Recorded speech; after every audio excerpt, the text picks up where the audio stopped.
नमस्कार दोस्तों, आप सभी लोगों का हार्दिक स्वागत, अभिनंदन और आभार। आज हम बात करने जा रहे हैं 10th Lord into the 9th house.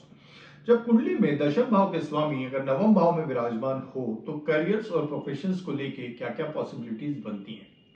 नवम भाव की बात करें सबसे पहले तो नवम भाव हायर एजुकेशन एंड लर्निंग का भाव है। यहाँ से हम हायर एजुकेशन एंड लर्निंग देखते हैं। तो यूनिवर्सिटी के जितने जॉब्स हुए, कॉलेजेस में जितने जॉब्स हुए, चाहे फिर वो टीचिंग डिपार्टमेंट में हो या वो एडमिनिस्ट्रेटिव डिपार्टमेंट में हो, वो हम 9th हाउस से देखते हैं। तो यहाँ पे पहली possibility higher education and learning वाले डिपार्टमेंट में बनती है।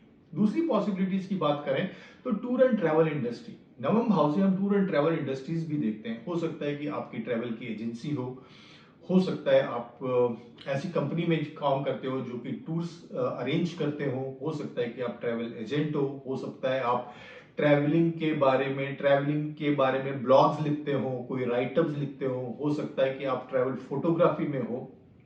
सो tour and travel industry is the second possibility. Third possibility, 9th house shows the spirituality also, philosophy also.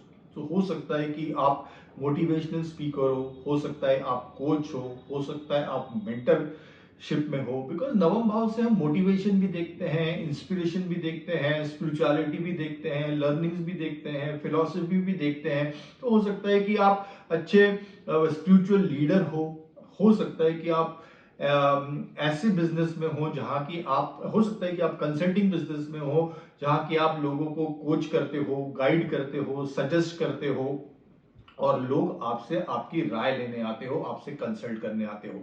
So that can also be the profession when your 10th lord is into the 9th house.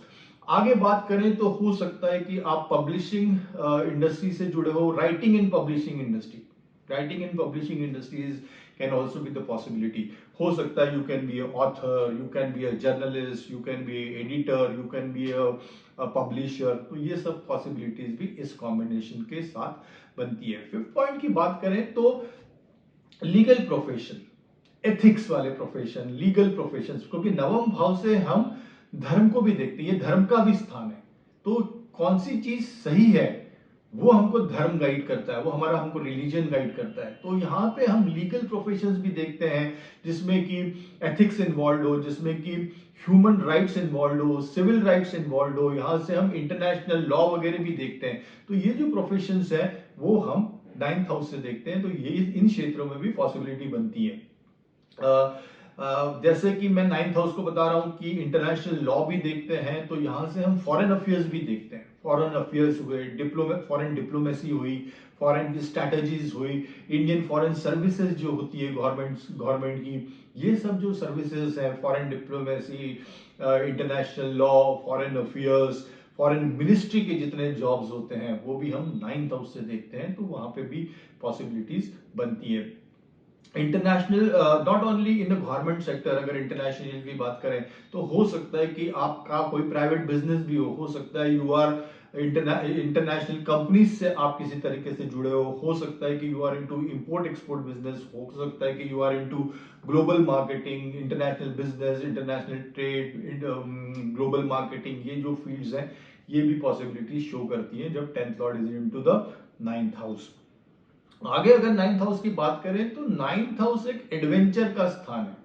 कोई चीज नई करना, किसी चीज को explore करना, नई करना, एक्सपीडिशंस पे जाना, माउंटेनियरिंग करना, या ऐसी कोई चीज एक्सपीडिशंस पे जाना जो कि हम डिफिकल्ट समझते हैं या एडवेंचर समझते हैं या चैलेंज एडवेंचरस समझते हैं या चैलेंजिंग समझते हैं। तो ये इंडस्ट्री उसको भी शो करती है। सो एक्सप्लोरेशन की इंडस्ट्री हो गई, एडवेंचर की इंडस्ट्री हो गई, एक्सपीडिशंस की जो इंडस्ट्री हो गई कि आप किसी एक्सपीडिशंस पे जा रहे हो सकता है कि आप किसी समुद्री यात्रा पे जा रहे हो, या हो सकता है कि किसी आप बड़े माउंटेन पे चढ़ने की कोशिश कर रहे हो। या तो ये सब जो एडवेंचर्स है, ये जो एक्सप्लोरेशंस है, एक्सपीडिशंस है, ये जो इंडस्ट्रीज है वो भी इसके अंतर्गत आती है। और बात करें तो 9th हाउस हमारे कल्चरल एक्सचेंज को भी शो करता है, डिफरेंट कल्चर्स को भी शो करता है। पूरी दुनिया में जितने कल्चर्स हैं उनका जो आदान प्रदान है, उनका जो एक्सचेंज है, एक दूसरे को समझना, एक दूसरे को कल्चर्स को समझना, एक दूसरे की कंट्रीज को समझना, लैंग्वेजेस को समझना, आर्ट्स को समझना, ये भी सब नाइन्थ हाउस के अंदर आता है। तो यहाँ से हम कल्चरल एक्सचेंज, जो आर्ट का डिपार्टमेंट होता है, कल्चरल एक्सचेंज और आर्ट्स, वो भी हम नाइन्थ हाउस से देखते हैं। कल्चरल एक्सचेंज प्रोग्राम्स हम यहाँ से देखते हैं। इंटरनेशनल जो आर्ट्स कोलैबोरेशंस होते हैं वो भी हम यहाँ से देखते हैं। फॉरेन कल्चरल डिप्लोमेसी जो होती है वो भी हम नाइन्थ हाउस से देखते हैं। सो कल्चरल और आर्ट्स का जो एक्सचेंज है सभी कंट्रीज के बीच में, वो भी हम यहाँ से देखते हैं। तो इससे जुड़े भी जॉब हम नाइन्थ हाउस से देख सकते हैं। नाइन्थ हाउस से हम फॉरेन लैंग्वेजेस भी देखते हैं। सो टीचिंग फॉरेन लैंग्वेजेस, या जो लैंग्वेज ट्रांसलेटर्स होते हैं, या जो फॉरेन लैंग्वेज इंटरप्रेटर्स होते हैं, एक दूसरे दो कंट्रीज के बीच में, अगर दोनों कंट्रीज की लैंग्वेज अलग है तो बीच में एक मीडिएटर या कोई मध्यस्थता करता है, जिसको कि हम लैंग्वेज ट्रांसलेटर या इंटरप्रेटर कहते हैं। तो ये भी जो जॉब्स है वो भी हम नाइन्थ हाउस से देखते हैं। फॉरेन लैंग्वेजेस को सिखाने का जॉब, जैसे मैंने आपको बताया, वो भी हम नाइन्थ हाउस से देखते हैं। नाइन्थ हाउस से हम ट्रैवल एंड टूरिज्म तो हम ऑलरेडी डिस्कस कर चुके हैं, बट यहाँ पे हम जर्नलिज्म भी देखते हैं, because ninth house somewhere related to writing also. So travel journalism, travel के बारे में कोई डेस्टिनेशन को डिस्क्राइब करना, ट्रैवल के बारे में कोई ब्लॉग लिखना, ट्रैवल के बारे में कोई डॉक्यूमेंट्री फिल्म बनाना, तो ये सब ट्रैवल जर्नलिज्म के अंदर आता है, जिसमें कि हम डिफरेंट डिफरेंट टाइप्स के, डिफरेंट डिफरेंट प्लेसेस के बारे में, कंट्रीज के बारे में, कल्चर्स के बारे में, आर्ट्स के बारे में हम ब्लॉग्स लिखते हैं या किसी सोशल मीडिया पे पोस्ट करते हैं। सो ये सब जॉब भी हम यहाँ से देखते हैं। नाइन्थ हाउस, जैसे कि मैंने बताया, धर्म का स्थान है, तो यहाँ से हम सोशल वर्क भी देखते हैं, लोगों की सेवा भी देखते हैं।